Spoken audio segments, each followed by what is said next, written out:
Assalamualaikum warahmatullahi wabarakatuh. Perkenalkan, nama saya Al-Hajat Ridho, NIM 4201927090.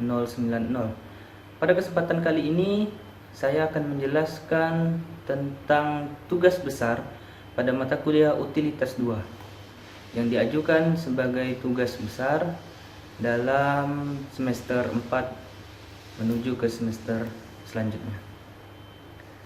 Pada kesempatan kali ini saya mengambil sistem penangkal petir. Nah, pertama-tama kita harus mengetahui dulu petir itu apa. Petir merupakan fenomena alam yang umumnya terjadi pada saat musim penghujan, yang diawali dengan kilatan cahaya. Sesaat kemudian akan terdengar suara bergemuruh yang disebut dengan guntur atau gluduk. Bunyi guntur di belakang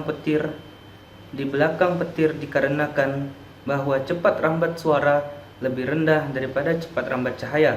Makanya terjadilah suatu gemuruh yang menyebabkan adanya proses terjadinya petir. Kemudian terdapat dua teori yang mendasarkan terjadinya petir. Yang pertama adalah proses ionisasi dan yang kedua adalah proses gesekan antar awan. Terjadinya petir itu ada karena ionisasi. Nah, petir terjadi diakibatkan oleh tertumpuknya ion bermuatan negatif dan positif di awan, jadi bergabung mereka. Ion listrik dihasilkan oleh gesekan antar awan, dan juga ionisasi ini disebabkan oleh perubahan bentuk air dari cair menjadi gas atau sebaliknya, yaitu dari gas menjadi cair. Kemudian yang kedua, gesekan antar awan. Nah, ternyata terjadinya suatu petir itu juga faktor dari gesekan antar awan. Jadi awan itu berkumpul dan melakukan gesekan sehingga menghasilkan suatu petir.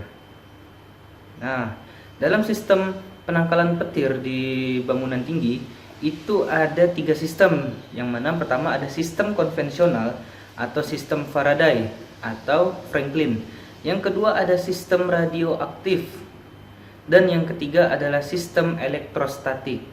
Nah, kalau sistem konvensional ini mengetengahkan sistem yang sama tentang penyaluran petir ini, yaitu sistem penyaluran arus listrik yang menghubungkan antara bagian atas bangunan dan grounding. Kemudian sistem radioaktif itu adalah penggalan proses ionisasi dilakukan dengan cara memakai zat beradiasi MiSl. Nah, dengan radium 226 dan amerisium 241.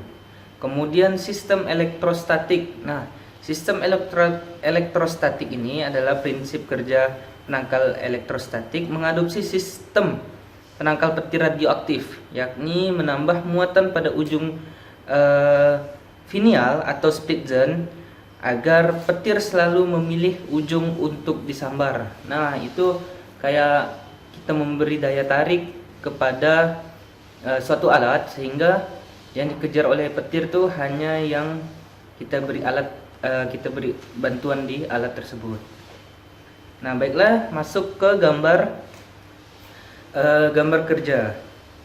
Nah, ini adalah contoh gambar kerja yang rencana penangkal petir di bangunan yang saya buat di sini. Nah, oke.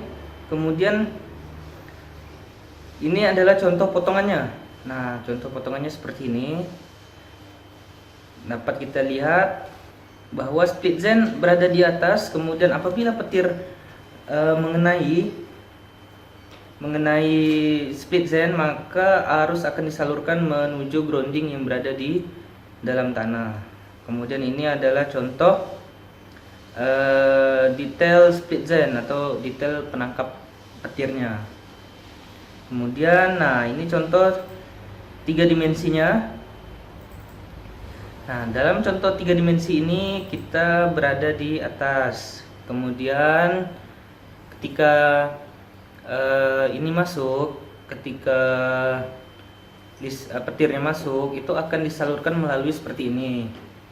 Ini akan turun ke bawah melalui konduktor, kemudian disalurkan menuju grounding yang berada di dalam tanah. Nah, fungsi grounding itu adalah pemuaian dari sengatan listrik dari petir untuk memuaikan sehingga tidak terjadi sengatan atau aliran listrik yang besar. Kemudian dalam penyaluran menggunakan konduktor tersebut, kita lapisi konduktor tersebut menggunakan alat isolator di tepi-tepi konduktor agar tidak merambat ke bagian lainnya, agar tidak menyambar atau menyengat bagian lainnya yang dapat disengat oleh aliran listrik ataupun petir. Kemudian dalam grounding tersebut itu kita juga harus menempatkan pada tempat yang sangat aman, karena walaupun dia dimuaikan di dalam tanah, bukan berarti getaran dan petir atau aliran listrik itu tidak ada, tetap ada dalam radius beberapa meter. Oleh karena itu jangan kita menaruh suatu grounding atau tempat pemuaian petir tersebut ke tempat yang berbahaya, contohnya ke tempat yang bisa menarik suatu arus listrik, contohnya tiang listrik, kemudian besi-besi dan seng, itu sangat tidak disarankan. Kemudian juga penggunaan untuk split zen. Nah, di split zen ini kita juga harus memilih split zen yang sesuai, karena ada rupa, ada harga. Namun pada umumnya split zen berbentuk kerucut memanjang ke atas. Nah, dalam split zen tersebut kita juga harus memperhatikan simpanan tegangannya, karena tidak semua split zen itu bisa menerima kuantitas atau kualitas dari arus listrik yang dihasilkan dari petir. Contohnya untuk yang sekiranya berapa watt dipakai untuk yang wattnya lebih rendah, maka itu juga akan membahayakan bangunan tersebut, karena split zen tidak dapat menampung dan menyalurkan aliran listrik itu karena terlalu banyak tegangannya.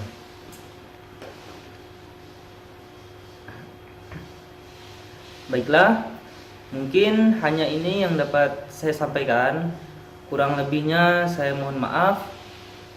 Wabillahi taufik wal hidayah. Wassalamualaikum warahmatullahi wabarakatuh.